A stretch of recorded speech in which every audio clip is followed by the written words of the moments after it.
دیکھو ربیع الاول کے بارے میں لوگ اکثر ایک سوال پوچھتے ہیں کہ عید میلاد النبی منانا، اس میں جشن کرنا، نبی صلی اللہ علیہ وسلم کی آمد پہ خوشی منانا، یہ اسلام میں کیسا ہے؟ ہم رسول اللہ صلی اللہ علیہ وسلم کی سیرت دیکھتے ہیں۔ پہلی بات تو یہ کہ 12 ربیع الاول نبی کا یوم ولادت ہے، اس پر کوئی صحیح روایت موجود نہیں ہے۔ اگر ہے تو بھائی کوئی دکھا دے، بھائی یہ روایت ہے، اس کے یہ راوی ہیں، سارے ثقہ راوی ہیں، ایسی کوئی روایت موجود نہیں ہے۔ اور اس کی وجہ یہی ہے کہ اللہ تعالیٰ نے اپنے نبی کی ولادت کے دن کو امت سے چھپا لیا ہے تاکہ اس میں خرافات نہ، کیونکہ پچھلی امتوں نے کیا نا اپنے انبیاء کی ولادتوں کے دن کے ساتھ۔ لیکن اگر فرض کر لیں، لوگ بحث کرتے ہیں نہیں جی فلاں نے لکھا ہے تو فلاں نے لکھا ہے، چلو مان لیا کہ 12 ربیع الاول نبی کا یوم ولادت ہے، تو ہمیں رسول اللہ صلی اللہ علیہ وسلم کی سیرت میں یوم ولادت پہ کیا کرنا ملتا ہے؟ احادیث صحیحہ سے صحیح حدیث ہے کہ نبی صلی اللہ علیہ وسلم پیر کے دن کا روزہ رکھتے تھے۔ صحابہ نے پوچھا کیوں؟ آپ نے فرمایا یہ میرا یوم ولادت، پیر کو آپ پیدا ہوئے۔ اب دیکھو پیر کو نبی نے روزہ رکھ کے یہ بتا دیا کہ اس میں عید کا تصور نہیں ہے، کیونکہ عید اور روزہ جمع بولنا پڑے گا آپ لوگوں کو، جمع نہیں ہو سکتا۔ اب اس کو سیلیبریٹ نہیں کیا جا سکتا۔ جس دن روزہ ہو جائے گا نا، اب وہ سیلیبریٹ کرنا اس کو ممکن ہے ہی نہیں، اس میں جشن کا تصور ہی ختم ہو گیا۔ جو ہماری عیدیں ہیں ان میں روزہ رکھنا جائز ہے؟ عید الفطر کو کوئی روزہ رکھے؟ بولو بھائی، اگر جس دن روزہ رکھا وہ عید نہیں ہو سکتی، جو عید ہے وہ روزے کا دن؟ کیا خیال ہے؟ عید اور روزہ ایک دوسرے کے کیا ہیں؟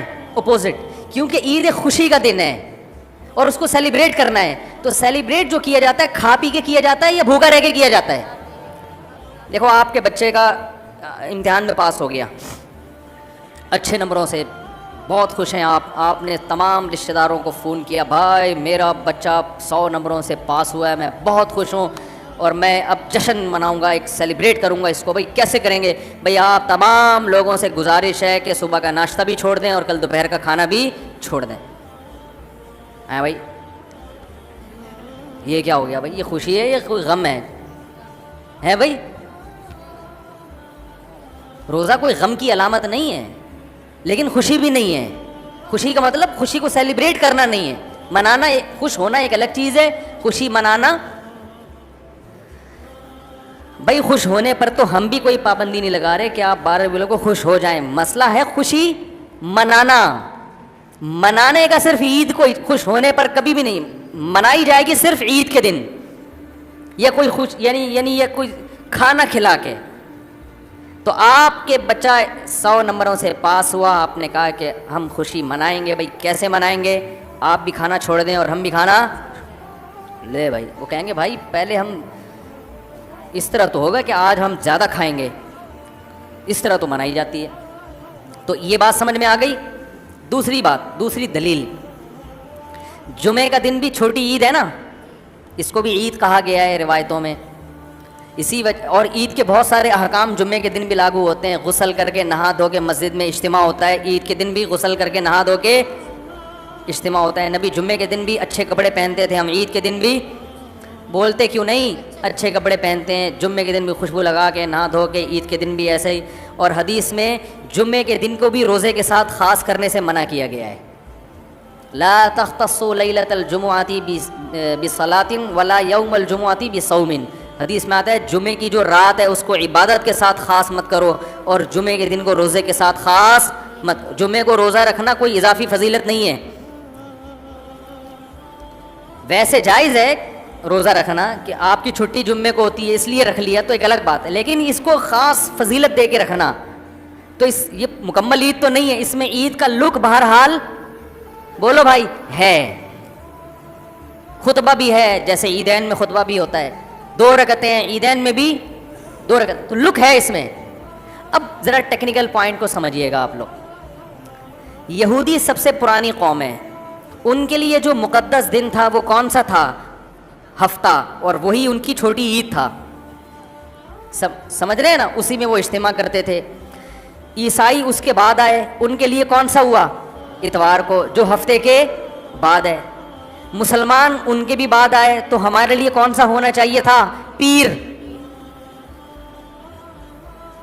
اور یہ یوم ولادت بھی تھا, تو اس کو تو زیادہ فضیلت ہونی چاہیے تھی نا بھائی, عقلی لحاظ سے بھی اور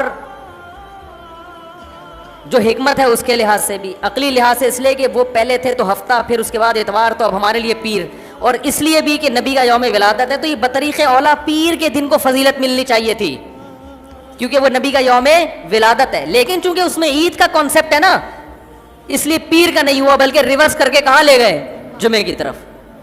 تو پیر کے دن یا نبی کے یوم ولادت سے عید کا کانسیپٹ اسلام نے کھرچ کھرچ کے نکال دیا ہے کہ اس میں عید کا کانسیپٹ ہو ہی نہیں سکتا, اپوزٹ ہے اس کا, روزہ ہے. بات آ رہی ہے سمجھ میں؟ تو اس لیے 12 ربیع الاول اگر نبی کا یوم ولادت ہے بھی, تو بہت کچھ بھی اگر کرنا ہے تو روزہ رکھنا, ہم تو اس کے بھی قائل نہیں ہیں روزے رکھنے کے, کیونکہ نبی نے پیر کا رکھا ہے, 12 ربیع الاول کا نہیں رکھا. لیکن اگر آپ کو کھینچ تان کے کچھ نہ کچھ ثابت کرنا ہی ہے, تو آپ اس دن کو روزے کا تو قرار دے سکتے ہیں. آپ اس دن کو سیلیبریٹ کرنا یا عید قرار دینا آپ کے لیے ممکن, قرآن و سنت نبی کی تعلیمات کے مطابق عید کا دن قرار دینا ممکن نہیں ہے, آپ ممکن نہیں ہے. دوسری بات, ابھی بات مکمل نہیں ہوئی ہے, ایک پوائنٹ اور رہ گیا.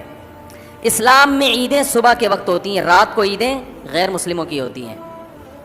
کرسمس زیادہ جوش و خروش سے کم منایا جاتا ہے رات کو, کیونکہ اس میں ڈھول ڈھمکے ہوتے ہیں, لائٹنگ ہوتی ہے. لائٹنگ رات کو جچتی ہے, دن میں لائٹنگ بولو بھائی نہیں.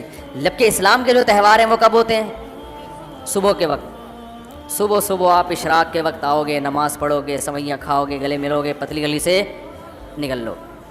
عید الاضحیٰ میں بھی صبح آؤ گے, نماز پڑھو گے, قربانی کرو گے, گوشت کھاؤ گے, ٹھیک ہے نا. یہ سب کام تبھی فقہاء نے لکھا ہے کہ مغرب کی نماز کے بعد جانور کو قربان کرنا مکروہ ہے, جائز ہے مگر مکروہ, کیونکہ شاعر اسلام میں سے دن میں ہوگا. یہ رات کو شریعت نے اس لیے نہیں رکھا کہ رات کا وقت نا گناہوں کی طرف لے جاتا ہے. جب خوشی منائی جاتی ہے تو رات کو انسان ٹریک سے ہٹنے کا خطرہ زیادہ ہوتا ہے. جبکہ 12 ربیع الاول کو جو عید منائی جاتی ہے وہ دن میں زیادہ منائی جاتی ہے یا رات کو؟ ساری لائٹنگ رات کو ہوتی ہے, سارے جو نعت اور میوزک کے ساتھ وہ سب کب ہو رہا ہے؟ رات کو. یہ خود اسلام کے مزاج کے خلاف ہے. تو پتہ چلتا ہے بھائی, بہت معذرت کے ساتھ, کسی پہ طنز مقصد نہیں ہے. دیکھو اللہ اس کے رسول صلی اللہ علیہ وسلم کو فالو کرنا یہ عشق نبی ہے اصل. یاد رکھو, محبت میں جذبات پہ کنٹرول کرنا یہ زیادہ مشکل کام ہے, اور جذبات سے ہٹ کے, جذبات سے مغلوب ہو جانا یہ آسان بہت ہے, لیکن یہ حقیقی محبت کی علامت نہیں ہے. جب محبت ہو نا کسی کو, تو اپنے جذبات کو حدود کے اندر رکھے, انسان محبت کا اظہار کرے. اپنے جذبات کو غالب کر لینا, نبی کا عشق ہر مسلمان کو ہے, ہر ایک کا دل چاہتا ہے یہ کرے یوں کرے نبی کی یاد میں, لیکن آپ اپنے اس جذبات پہ کنٹرول کریں. بولے بھائی رسول اللہ صلی اللہ علیہ وسلم کی جو اطاعت ہے وہ پہلے ہے, اپنے جذبات بعد میں. Thanks for watching. Don't forget to like, comment, share and subscribe to Mufti Tariq Masood Speeches channel.